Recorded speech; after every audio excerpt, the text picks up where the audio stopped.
Hey, how's it going, everyone? So the past couple weeks I've been putting the finishing touches on the demo that I've been working on. So one of the first challenges I had was working on the tutorial. I was thinking, what kind of tutorial do I want? Whenever I'm playing a game, my general preference for a tutorial is that I want them to be inconspicuous and out of the way, and preferably something that does not break the flow of the gameplay. I don't really want to overwhelm the player with information right at the start. There are some games out there that completely stop the gameplay in order to show you a big wall of text, which to me just does not flow as well. So what I decided was to implement these prompts that appear when you cross a volume. For simple actions, that was relatively easy, but for more complex mechanics that require a bit more explanation, I decided to go with an interactable object in the background that the player can interact with in order to get a tutorial. This way the player still has the agency to interact with the object, and it doesn't just rip control away from the player in order to show a wall of text. And considering the theming, I decided to go with a tombstone or a memorial plaque in the background in order to interact with it. I thought it'd be funny to have a cautionary tale like, this character died because they didn't use a specific mechanic in the game, and then you explain the mechanic. So the two mechanics I added in the past couple weeks were one that lets you use the ectoplasm you've collected from the characters and different objects in the background in order to charge up and heal yourself, which becomes more and more valuable because you only have 2 hit points in your default state and in this demo. The other mechanic I added is when you die, you drop your ectoplasm that ends up being a crystallized ectoplasm sphere that you can break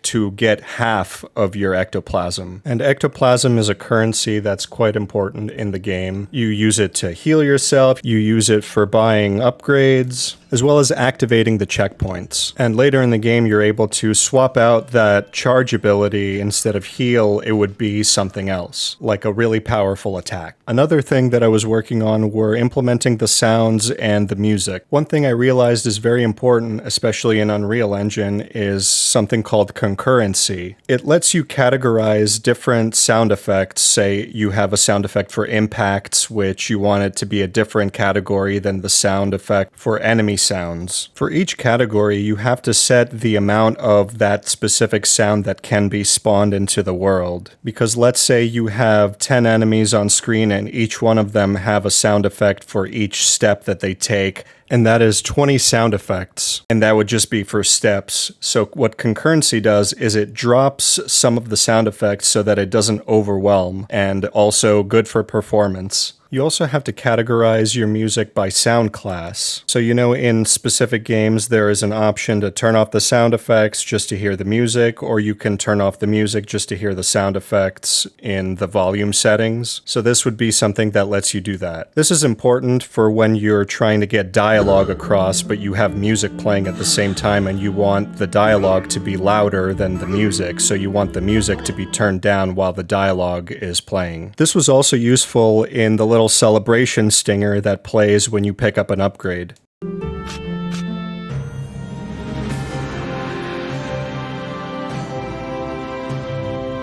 This was coming along nicely, but I was still missing a bunch of sound effects for the boss, so what I needed was to grab a blanket and a H4n Pro and go to my car and try to grunt a bunch into the microphone at 1 a.m. And it turned out pretty decently. I ended up going into FL Studio and throwing in all the different grunts and cut them up, and I manipulated the pitch a bit so it doesn't sound like me, and this is some of what I got. And when you combine it with the music, it actually sounds pretty okay.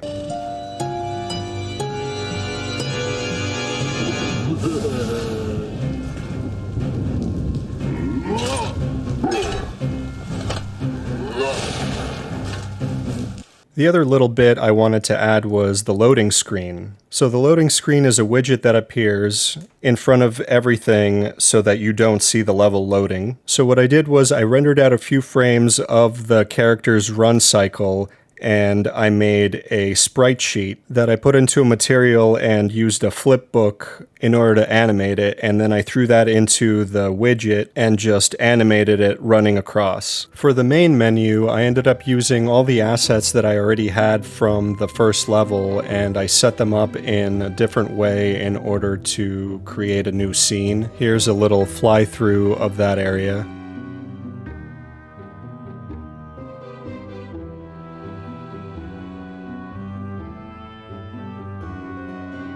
And lastly, I created this little environment at the end after you defeat the boss in order to kind of tease the next level, and that would be where the demo ends. After playing through the demo a bit more, I noticed this wall here that I felt like could be improved. It felt very blank, and I wanted to kind of capture a bit of myself working on that particular environment. And so what I ended up doing was I created a hole in this wall, and I used a few of the elements that I had already made just to kind of break up the shapes. And I wanted to make it look a little bit more interesting, but not so interesting that it takes attention away from the gameplay.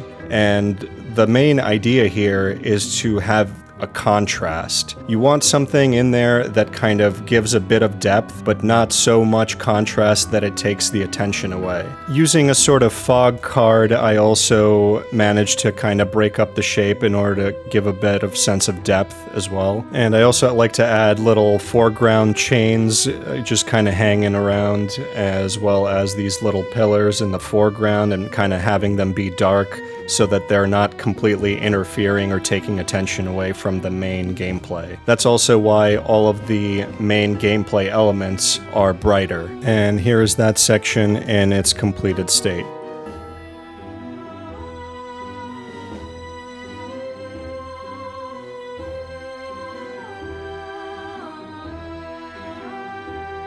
It's been a lot of stress and a lot of work to get through all this and get everything set up to release the demo. Some days I've been staying up till 4:30 in the morning just working and listening to a lot of metal to keep myself awake. And recently YouTube has been pushing a lot of these videos about why my indie game failed, and it just kind of gets in your head. Like, you want to just keep polishing and polishing and polishing and make sure that there are no bugs in anything, and you just try to keep breaking and button mashing everything and accounting for all the possible problems that could arise, and having other people playtest. It's always very important. Anyway, I'm gonna leave it off here, and I think the next devlog is gonna be after I release the demo. This is the chips ending.